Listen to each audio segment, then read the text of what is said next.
Bien-aimés, ma nouvelle naissance a été pour moi signe d'un changement de vie.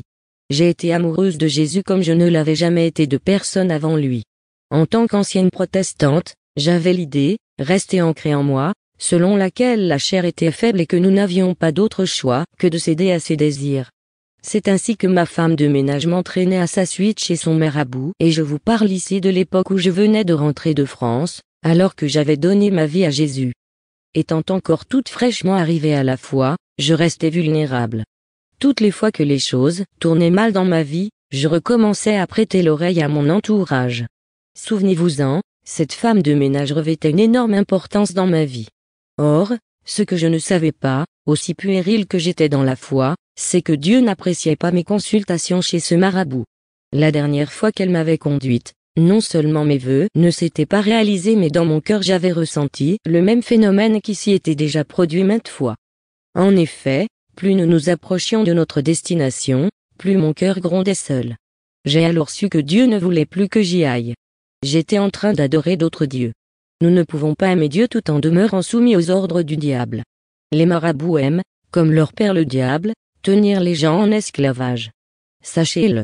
C'est la raison pour laquelle vous n'aurez jamais une santé parfaite avec eux. Après les avoir consultés pour un problème, au moment où vous aurez l'impression qu'il est résolu, vous finissez par constater, quelque temps après, que vous avez un autre problème qui vous obligera à y retourner. Ce jour-là, nous avions rendez-vous avec ce marabout mais il y avait un hic, il était impossible pour moi d'y aller puisque j'étais devenu enfant de Dieu, et le Saint-Esprit lui-même me retenait. Aussi, je dus expliquer à cette dame que je ne voulais plus y aller. Quelle n'a été ma surprise de la voir réagir avec colère. Elle était subitement dans une rage folle. Elle, si soumise et respectueuse, se mit soudain à me dire que si les choses marchaient dans ma vie, c'était grâce à ce marabout et non à ce Dieu dont je lui rabâchais les oreilles à longueur de journée. Je crois que c'était à partir de ce jour-là que Dieu avait décidé de m'en débarrasser. Il avait donc fallu qu'il y ait un désaccord financier bénin entre nous pour que la personne que je considérais comme un membre à part entière de ma famille se transforme en une tigresse et me quitte. Dieu s'en était au fond servi, comme il l'avait fait par le passé, pour me dessiller les yeux face à mon amie sorcière ainsi que mon ami décédé, qui voulait m'entraîner dans la mort avec lui. C'est ce même Dieu qui la débarrassa de moi. J'insiste là-dessus, il faut que vous le sachiez, Dieu est souverain. Il est le Tout-Puissant et le seul véritable Dieu. Il utilise qui il veut, quand il veut et comme il veut. Le diable n'étant qu'une simple créature, il sera également utilisé par Dieu dans nos vies en temps voulu, quand et comme il le voudra. La Bible dit que toute chose concourt au bien de ceux qui aiment Dieu, Romains 8, 28.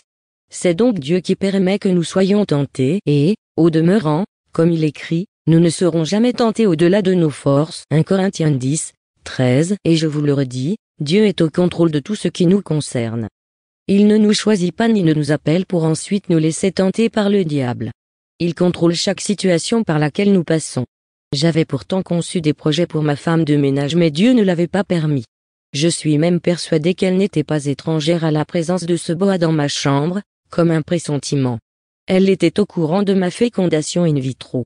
Or, pendant que le fœtus se développait en moi, elle s'était fait porter pâle, sans pour autant rester alitée chez elle.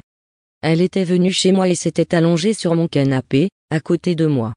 Quelque temps après qu'elle se fût endormie, j'avais ressenti des douleurs atroces au bas-ventre. J'avais trouvé cela bizarre.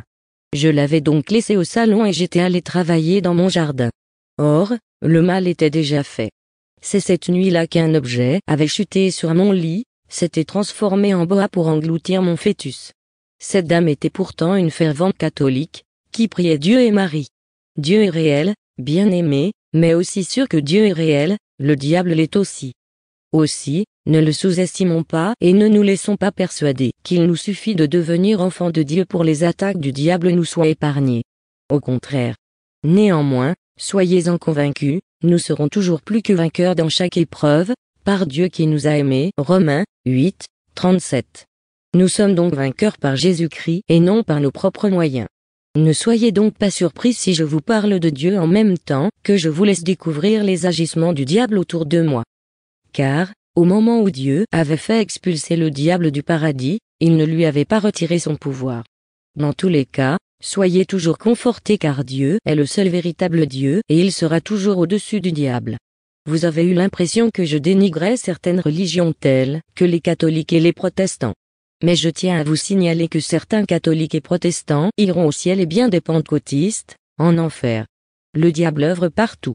Il n'y a donc aucune appartenance qui soit exempte de ces attaques.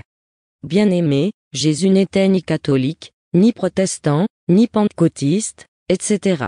Sachez, bien-aimés, qu'aucune église ne vous sauvera, seul Jésus-Christ détient ce pouvoir.